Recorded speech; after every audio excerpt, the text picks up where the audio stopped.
The scream that tore from Mike Collins' throat disappeared into the vast wilderness of Black Rock National Forest, swallowed by ancient pines that had witnessed centuries of secrets. His heart pounded against his ribs as the last rays of sunlight filtered to the canopy above, painting long shadows across the forest floor. This was how he would die, tied to a massive oak tree in the heart of bear country as darkness crept in. Mike had been a park ranger at Black Rock for nearly 15 years. Everyone in the nearby town of Pinecrest knew him as the calm, steady man who could track any animal, navigate by stars alone, and tell fascinating stories about the wilderness to wide-eyed school children who visited the ranger station. His weathered face, kind eyes, and the uniform he wore with pride made him a respected figure in the community. Mike loved the forest more than anything, which made his current situation all the more cruel. What had started as a routine patrol, investigating reports of illegal hunting, had turned into a nightmare. Mike had surprised 3 poachers field dressing a deer out of season. Before he could radio for backup, they ambushed him from behind. The struggle was brief but violent. Now his radio lay smashed nearby, his emergency whistle taken, and his body secured to the tree with his own climbing rope. The poachers had left him with a mocking salute, promising to call someone about his location once they were safely across the state line. Maybe in a day or 2. The forest changed as evening approached. Familiar sounds transformed into something more primal, more dangerous. Mike twisted his wrists against the ropes, feeling the rough fibers dig into his skin. Blood trickled down his hands, making the binding slick but no looser. His shoulders burned from being pulled backward around the trunk, and his legs had long since gone numb from sitting in the same position for hours. Worst of all, he knew what came out at night in this part of the forest. This remote section of Black Rock was home to one of the densest populations of black bears in the state. As the temperature dropped and darkness settled around him, Mike's ranger training couldn't stop the primal fear from rising in his chest. Bears would smell his blood. They would smell his fear. A twig snapped somewhere in the gathering darkness. Mike froze, straining to peer into the shadowy forest. Another crack, closer this time. Something large was moving toward him, deliberate and unhurried. Mike's mouth went dry as the unmistakable outline of a massive bear emerged from between the trees, its nose raised to catch a scent on the cooling evening air. Then came another shape behind it, and another. 3 wild bears had discovered the helpless ranger tied to a tree, and night was just beginning. Time seemed to stop as Mike Collins stared at the 3 bears now surrounding him in the fading light. The largest one, clearly a female, stood on her hind legs and towered nearly 7 feet tall. Her dark fur appeared almost black in the dimming forest, and her eyes reflected an intelligence that made Mike's blood run cold. Behind her, 2 younger bears moved cautiously, weaving between trees and approaching from different angles. Mike had encountered bears countless times during his 15 years as a ranger. He had taught visitors about bear safety, tracked problem bears that wandered too close to campgrounds, and even rescued orphan cubs. But he had never been so vulnerable, so completely at their mercy. The rope cut deeper into his wrists as he instinctively tried once more to free himself. "Stay calm," he whispered to himself, though his racing heart betrayed him. The scent of his fear and blood hung in the air like an invitation. Mike knew the statistics. Black bears rarely attack humans unprovoked, but he also knew that a defenseless human, bleeding and trapped, presented an unusual situation that defied normal bear behavior patterns. The largest bear dropped to all fours and approached slowly, her massive head swinging from side to side, sizing up the situation. She stopped just 10 feet away, close enough that Mike could see her breath forming small clouds in the cooling evening air. The 2 younger bears, likely her cubs from the previous year, circled behind the tree where Mike couldn't see them. Mike felt the tree vibrate slightly as one of the bears sniffed and scratched at the bark behind him. A low, rumbling growl made the hair on his neck stand up. He closed his eyes, certain that powerful jaws would close around his neck at any moment. Instead, he felt hot breath on his face as the mother bear approached closer, her nose just inches from his cheek. The musky, wild smell of her filled his nostrils. Mike kept his eyes shut, not daring to move. Every ranger knew that direct eye contact could be interpreted as a challenge. The bear sniffed along his arm, following the scent of blood from his wounded wrists. Mike trembled uncontrollably now. One bite from those powerful jaws could shatter bone. One swipe from her massive paws could disembowel him instantly. Behind him, he felt tugging on the rope. The younger bears were investigating his bindings, their claws occasionally scraping against his back through his uniform shirt. The mother bear continued her thorough investigation, sniffing his boots, his legs, his torso, seemingly puzzled by this strange human tied to a tree in her territory. Mike dared to open his eyes slightly. The mother bear had backed up several feet and was sitting on her haunches, watching him with an expression he couldn't decipher. It almost looked like curiosity. Then, as the last light faded from the forest, something happened that would change everything. The mother bear made a decision that would shock not just Mike, but eventually the entire world. What happened next defied everything Mike Collins knew about wild bears. The mother bear, after a careful inspection, let out a soft, woofing sound. The two younger bears immediately stopped their investigation of the ropes binding Mike and moved to flank their mother. In the near darkness, Mike could barely make out their shapes, but he sensed something extraordinary was happening.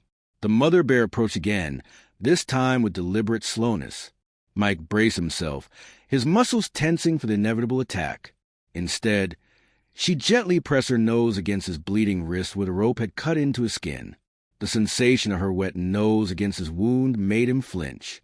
But what she did next was impossible. She began to lick the wound carefully, her rough tongue cleaning away the dried blood with surprising gentleness. Mike remained perfectly still, afraid that any movement might break this impossible spell. Wild bears simply did not behave this way with humans. Every instinct told him to be terrified, yet something deeper told him to trust what was happening. "This cannot be real," Mike whispered, his voice barely audible even to himself. The blood loss and stress must be causing hallucinations, he reasoned.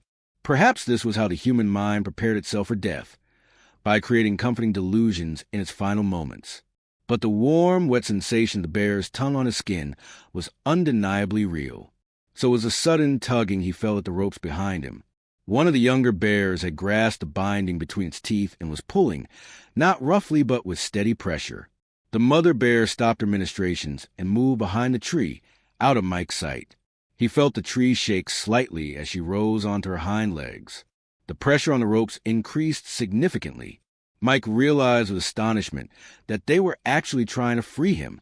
"This is impossible," he said aloud this time, his voice cracking with emotion. Bears were intelligent, yes, but this displayed a level of empathy and problem-solving that went beyond anything documented in scientific literature. These wild animals somehow understood his predicament and were actively working to help him. Minutes passed as the bears continued their efforts. The younger bears took turns pulling at different sections of the rope, while the mother bear seemed to be pushing or pulling from behind the tree. Occasionally, one would stop and look at Mike, as if checking that he was still all right or perhaps assessing their progress. The ropes began to loosen slightly. Mike felt blood rushing back into his numb hands, bringing with it pins and needles of painful sensation. He wanted to help, to direct their efforts somehow, but feared any sudden movement might startle them. In the dim moonlight that now filtered through the trees, Mike caught a glimpse of the mother bear's face as she moved around his side again. Her eyes held no aggression, no wildness, only what he could only describe as concern. It was as though she recognized the suffering and had made a conscious decision to help. Tears streamed down Mike's face. In 15 years as a ranger, he had never witnessed anything remotely like this. Bears were supposed to be wild predators, opportunistic omnivores that would sooner eat a vulnerable human than help one. Yet here they were, working methodically to free him from his bindings with an almost human sense of purpose. The mother bear paused in her efforts and looked directly into Mike's eyes. In that moment, something passed between them, a connection that transcended the natural boundaries between species. Mike felt it with absolute certainty. These bears understood exactly what they were doing, and they were far from finished with their shocking behavior. The moon climbed higher in the night sky, casting silver light through the forest canopy. Hours had passed since the bears had begun their inexplicable attempt to free Mike from his bonds. His initial terror had gradually transformed into something else entirely, a profound amazement that left him speechless. The bears worked with surprising coordination. When the mother bear pulled at one section of rope, the younger bears would tug at another, gradually loosening the complex knots the poachers had tied. Occasionally they would stop, rest, and then resume their efforts with renewed determination. The remarkable intelligence behind their actions challenged everything Mike thought he knew about wild animals. Around midnight, something extraordinary happened. The mother bear suddenly stopped her efforts and tilted her head, listening intently. She made a soft grunting sound to her companions, who immediately ceased their activity. Mike listened too, but heard nothing unusual in the forest sounds. The bear, however, clearly sensed something beyond human perception. She disappeared into the darkness, leaving Mike alone with the two younger bears. 10 minutes later, she returned carrying something in her mouth. In the moonlight, Mike could hardly believe what he saw. The bear had brought back his water canteen, which must have fallen dozens of yards away during his struggle with the poachers. The mother bear dropped the canteen within reach of Mike's feet. When he didn't immediately respond, she nudged it closer with her nose. Mike cautiously stretched his legs, which were painfully stiff from hours of immobility, and managed to drag the canteen toward himself. With his hands still bound behind him, he couldn't drink, but the intentionality of the bear's action left him speechless with wonder. Sensing his predicament, the mother bear did something even more astonishing. She positioned herself behind the tree and renewed her efforts on the ropes binding his hands, focusing on a single spot with dedicated attention. Mike felt one of the knots finally give way, allowing him just enough movement to bring one hand around his side.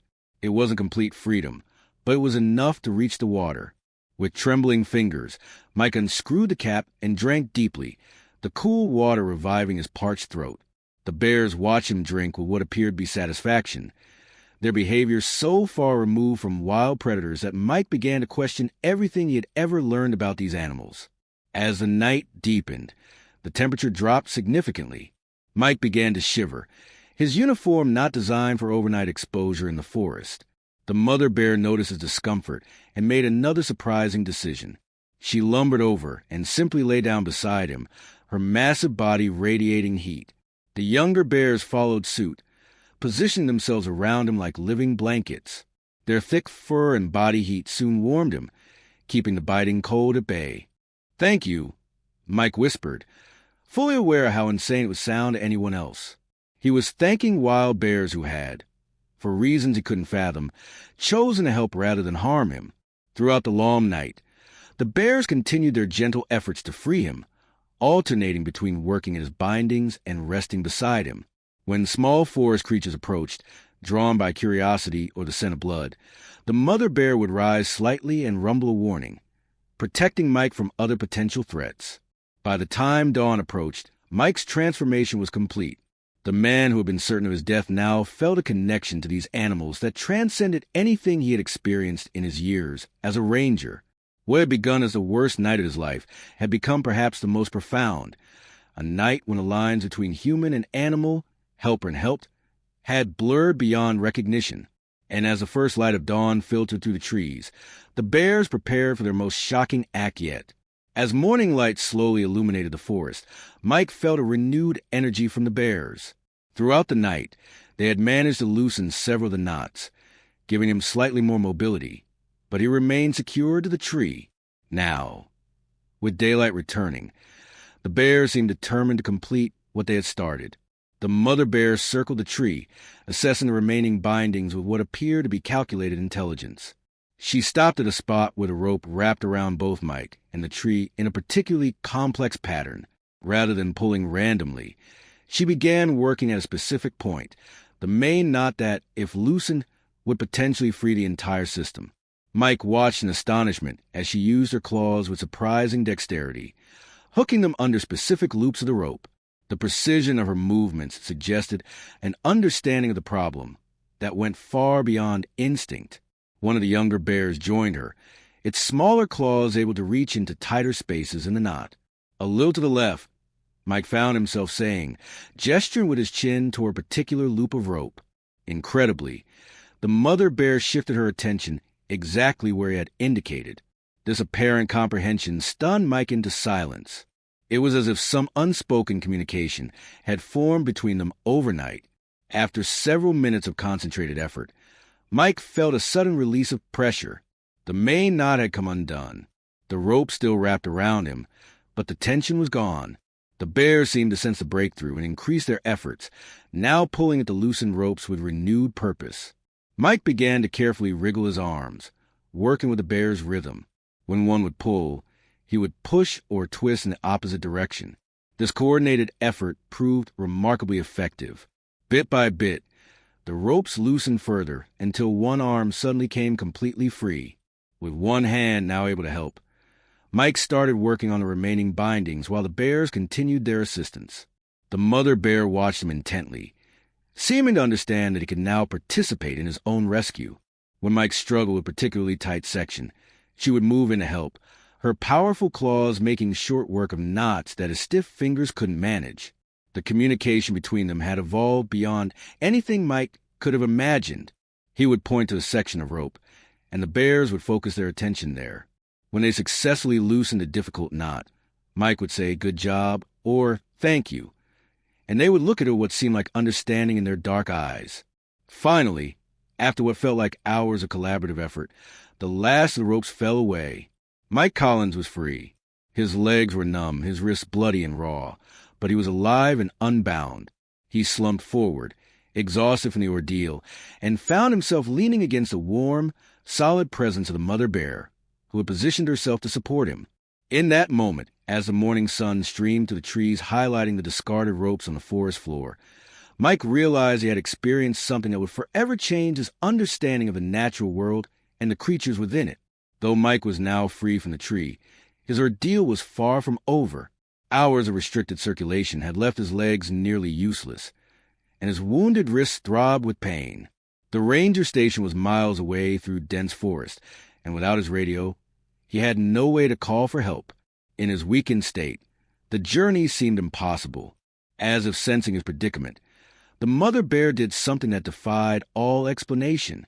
She lowered her massive body to the ground beside him, then looked at him with an unmistakable intention in her eyes. Mike stared back, not comprehending at first. The bear grunted softly and shifted her gaze from him to her back, then back to him again. "You want me to climb on?" Mike whispered, his voice hoarse with disbelief. The bear remained perfectly still, waiting. With trembling hands, Mike reached out and touched her fur.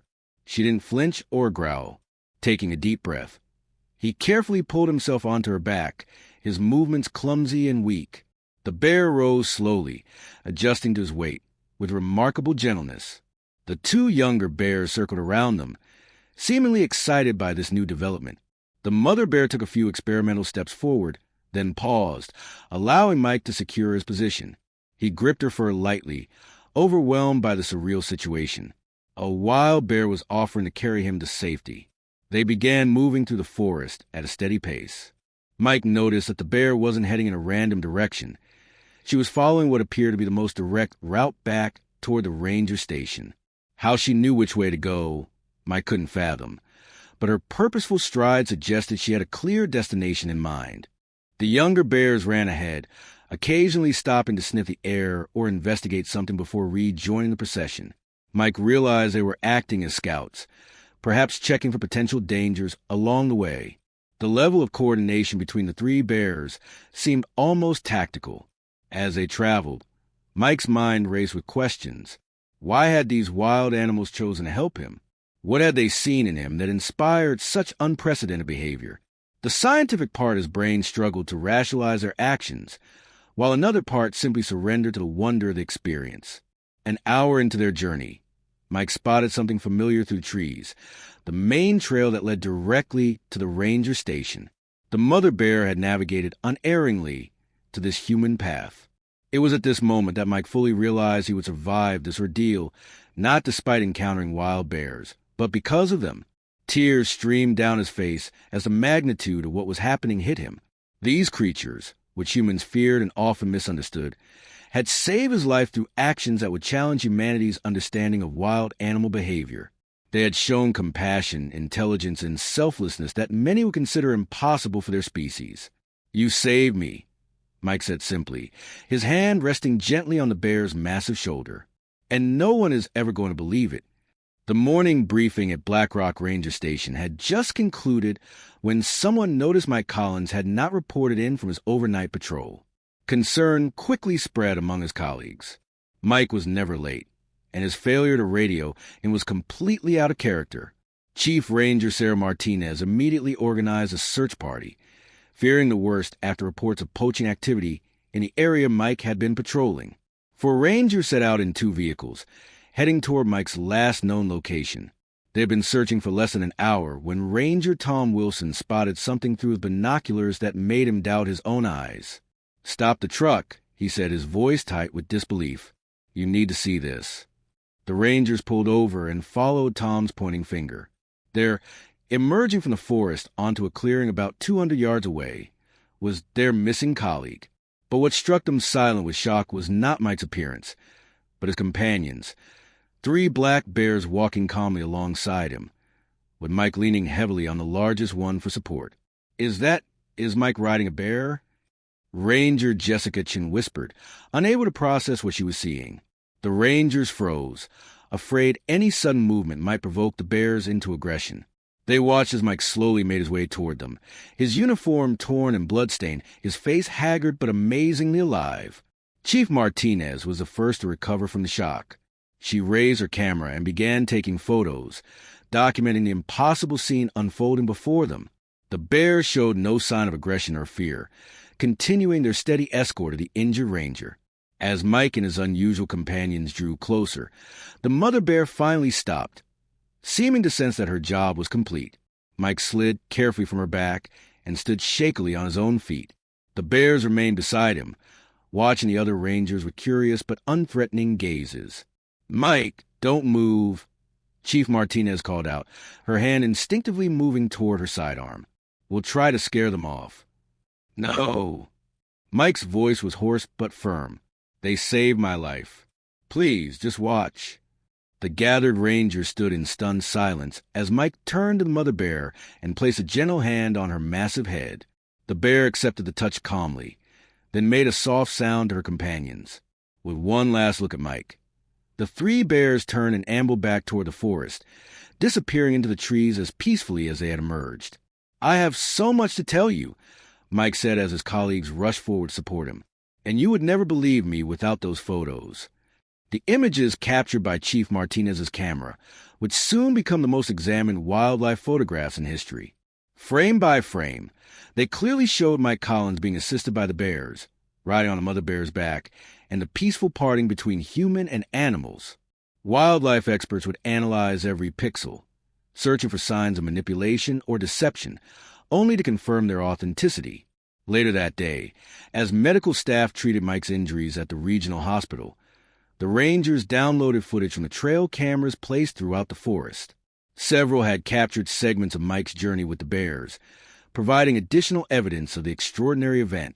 One camera had even recorded the moment when the mother bear first discovered Mike tied to the tree, preserving the beginning of the most astonishing human-wildlife interaction ever documented. News of the bear rescue spread across the globe like wildfire. Major networks broadcast the trail camera footage and Chief Martinez's photographs, generating billions of views within days. Mike Collins became an overnight sensation, appearing on talk shows and news programs to share his extraordinary experience. Wildlife experts and behavioral scientists flocked to Black Rock National Forest, hoping to study the bears that had defied all known patterns of animal behavior. The scientific community was divided in their attempts to explain what had happened. Some researchers suggested the mother bear might have recently lost cubs and projected maternal instincts onto the helpless human. Others proposed that these particular bears had previous positive interactions with humans that influenced their behavior. A few bold scientists even suggested the possibility of a level of empathy and intelligence in bears that humans had simply failed to recognize or study. The poachers who had left Mike to die were quickly identified and arrested, facing serious charges for assault on a federal officer and illegal hunting. Their case received little public sympathy in the wake of the bears' heroism. Mike Collins used his newfound platform to advocate for wildlife protection and better understanding of bear behavior. He established the BlackRock Wildlife Research Foundation, dedicated to studying animal cognition and promoting coexistence between humans and wild predators. Donations poured in from around the world, funding new non-invasive research methods that would revolutionize how scientists study wild animals in their natural habitats. The mother bear and her companions were declared protected within the national forest, with special measures taken to ensure their territory remained undisturbed. Visitors to the park would occasionally report seeing them from a distance, though they never again approached humans with the same extraordinary behavior they had shown Mike. Perhaps the most significant impact was the shift in public perception. People began to view wild animals not merely as creatures of instinct, but as beings with their own kind of intelligence and emotional lives that humans had yet to fully comprehend. Conservation efforts worldwide saw unprecedented support as the story inspired millions to reconsider humanity's relationship with the natural world. Want to experience more incredible true animal stories that will leave you amazed? Subscribe to our YouTube channel for daily videos that showcase the extraordinary intelligence and compassion of wildlife from around the world. Hit that subscribe button now to join our community of animal lovers and nature enthusiasts who are discovering the hidden wonders of the animal kingdom every day.